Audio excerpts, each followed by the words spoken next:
maglalagay lang tayo ng salt at ng black pepper para may lasa naman yung ating water.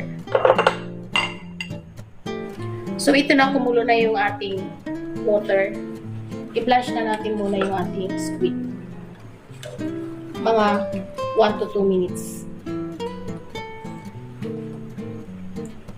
So, ito na. Tatanggalin na natin. Spicy na pusit. Stir-fry na pusit. Bine-blanch ko muna. Tapos, so, dito meron tayo ng 1/4 cup na soy sauce. Maglalagay tayo ng 4 tablespoon na hot sauce.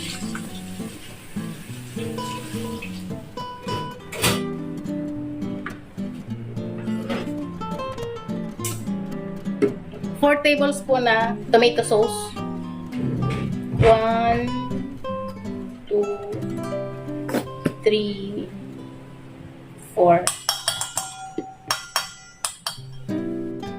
4 tablespoon na sugar. Pero brown sugar yung gagamitin ko.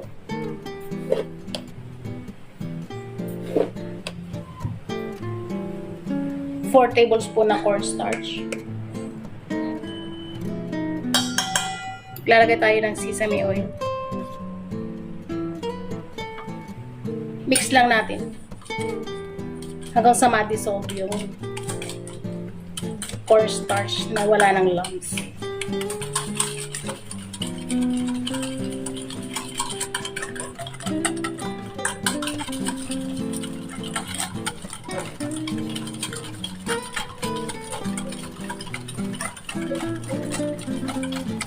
Nalagay tayo dito ng konting black pepper.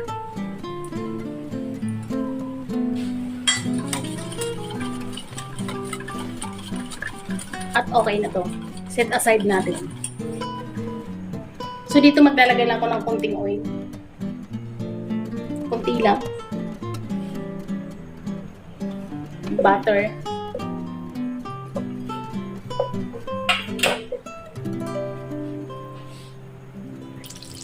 Magigisa na tayo. Unahin ko yung ginger.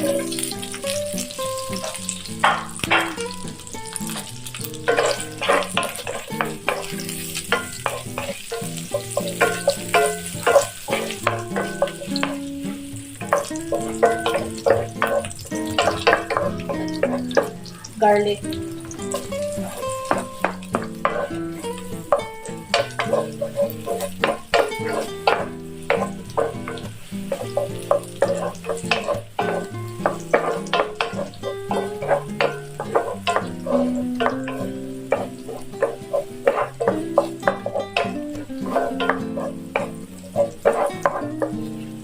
Once na naamoy na natin yung aroma ng garlic and ginger, i-add na natin yung ating onion.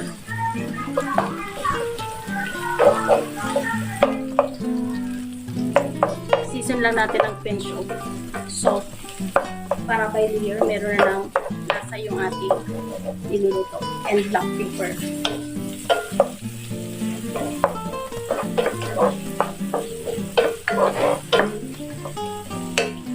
Lalagay na natin yung ating carrots.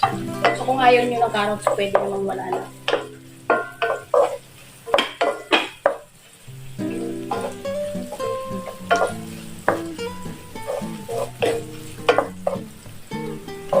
At ng green and red bell pepper. So ini-next na natin.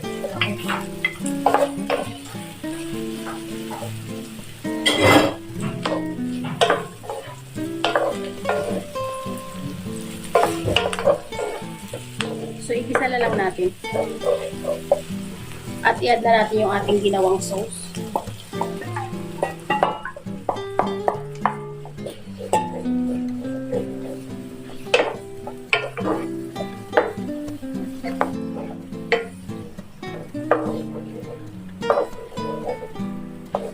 Maglalagay lang ako ng galing dun sa ating pinag-blanch ng ating pusit kanina. Kunti lang.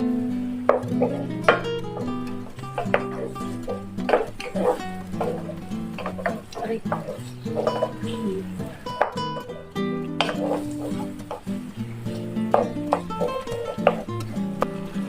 Titikman muna natin.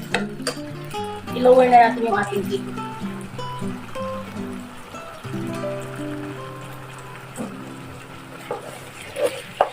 So, okay na yung lasa.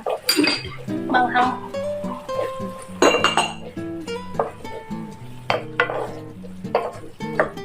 Ilalagay na natin yung ating squid.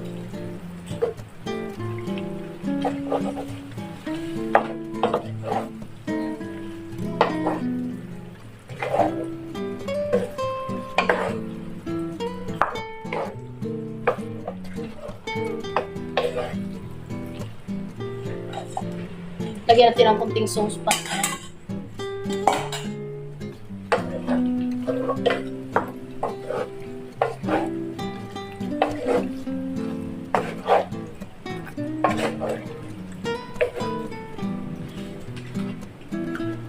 Maglalagay ako ng siling panigang. Mga 2 piraso na lang. At ng labuyo. So, optional to kung ayaw ninyo ng mas maanghang. Bawasan nyo na lang.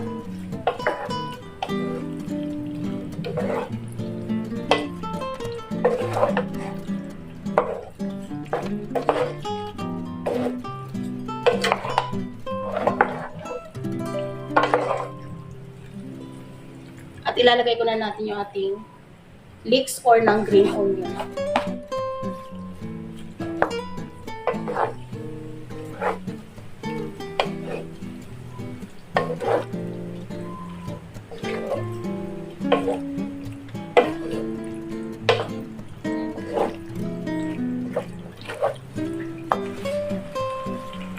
So, ito na nga, meron na tayo ng stir-fry spicy squid.